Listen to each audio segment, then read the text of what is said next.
Assalomu alaykum, hurmatli qarindoshlar. Biz hozir Birlashgan Davlatlar Tashkilotining irqiy qoramchilikqa qarshi turish komitetining yig'in zalida hozir. Bu yig'in boshlanish oldi turibdi.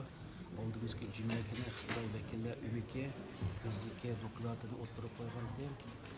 Bugun hamda shu dokladga o'tirib qo'ygandan keyin shu dokladga qarta irqiy ayrımcılık partidagi a'zolari bu savollarni so'ragan. Bugun shu savollarga javob berdi. Bir ozdan keyin naq maydon qo'yilishdi. Shuni ko'ralaysizlar. Hozir qaratgan bu to'g'risida ozroq bir qisqa tushuncha bersin.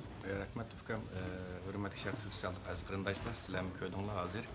Yana bir 15 minutdan keyin 48 kishining tarkib topgan Xitoy vakillari o'miga Xitoydagi irqiy ayrımcılık masalasi haqida bo'lib, Sharq Turkistonga jazolar verilmesi haqida Xitoyda Sharq Turkistonda Uyg'urlar qarta yurgizayotgan boshqa bu yerda irqiy ayrımcılık, irqiy qirg'inchilik siyosati haqida hisob bermoqchi. Chunki o'tgan juma kuni Birleşken Milletler Teşkilatı irqiy ayrımcılıkqa qarshi turish komitetining dokladchiları komisyonunun başlıkları Xitoydan ig'ir savollarni so'ragan.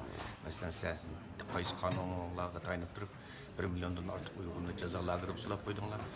Bu Uyg'urlarninki jinoyat o'tkazganligiga oid qulonlarda dalil isbot bormi? Nimaga asoslanib turib ularni suldinglar? Jazo lagerlarining ahvoli qandaq?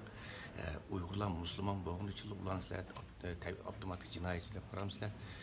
Uyg'urlarning milliy ma'rifati xitoylashtirishlarning qaysi qonunlarga tushidi degandek ig'ir savollarni so'raganda Xitoy vakillari o'migining boshlig'i bugun, ya'ni dushanba kuni degan soat 10 da bu savollarga javob beradiganligini aytgan va'da bergan. Mana hozir Xitoy vakillari o'migimiz kelib o'rni olib bo'ldi.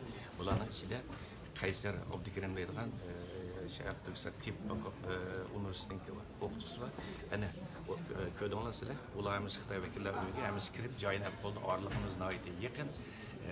Hozir bu Xitoyninki birozdan keyin Xitoy vakillari o'migining nima deb javob berdiganligi bu butun xalqaro kishilik huquq tashkilotlarining ham chet el matbuotining kuchli diqqat e'tiborini qo'zg'ayotgan masala. Sizlar bilasizlar, 2 kunning yog'i mushu masala bo'lib jazo lagerlari masalasi BDT tarafidan o'tirib qo'yilgan.